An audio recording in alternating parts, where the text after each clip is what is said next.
নির্ধারিত সময়ের মধ্যে দ্রুত সুষ্ঠু নির্বাচন চায় বেসরকারি গবেষণা প্রতিষ্ঠান সিপিডি। সংস্থাটির মতে এর মাধ্যমে দেশের অর্থনীতি ও বিনিয়োগে অনিশ্চয়তা কেটে যাবে।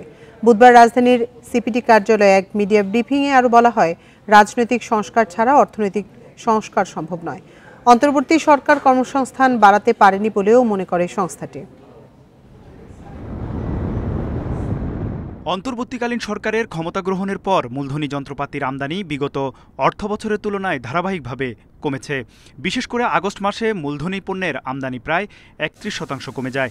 চলমান চ্যালেঞ্জের পাশাপাশি রাজনৈতিক স্থিতিশীলতা নিয়ে নতুন অনিশ্চয়তা ব্যবসা ও বিনিয়োগের জন্য জটিল হয়েছে। বাংলাদেশের অর্থনীতির সংকট ও প্রত্যাশা নিয়ে এক ব্রিফিংয়ে সিপিডি জানায়, রাজনৈতিক সংস্কার ছাড়া অর্থনৈতিক সংস্কার সম্ভব নয়।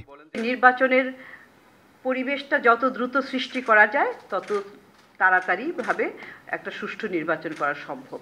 তো এটাকে দীর্ঘায়িত করার কোনো কারণ নয়। আমার মনে হয় যে টাইমলাইনটা দেওয়া হয়েছে ডিসেম্বর 2025 থেকে জুন 2026-এর মধ্যে, এই টাইমলাইনের মধ্যেই নির্বাচন হয়ে যাওয়াটা আসলে জরুরি। আমাদের রাজনৈতিক সংস্কারও করতে হবে, অর্থনৈতিক সংস্কারও করতে হবে। কেবলমাত্র ইলেকটোরাল সংস্কার দিয়ে রাজনৈতিক সংস্কার হবে না। তো পার্টির ভিতর যে সংস্কার, সেখানে যে গণতন্ত্রায়ন, সেগুলোও কিন্তু একটা প্রক্রিয়ার মধ্যে হতে হবে।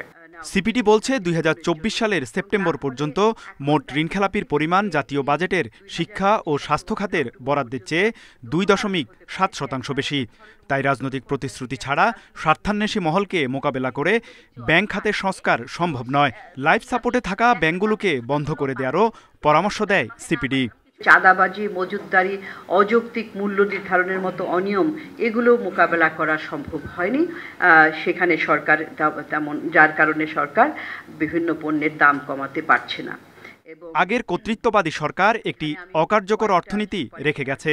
অন্তর্বর্তীকালীন সরকারও চাঁদাবাজি, অযৌক্তিক মূল্য নির্ধারণের মতো অনিয়ম মোকাবেলায় উল্লেখযোগ্য কোনো পদক্ষেপ নিতে পারেনি। পাশাপাশি বিদ্যুৎ ও জ্বালানি খাতের ঋণের দুষ্টচক্র থেকে মুক্তি পেতে কার্যকর পরিকল্পনা গ্রহণের পরামর্শ প্রতিষ্ঠানটির। তৌহিদ রানা, ইন্ডিপেন্ডেন্ট নিউজ, ঢাকা।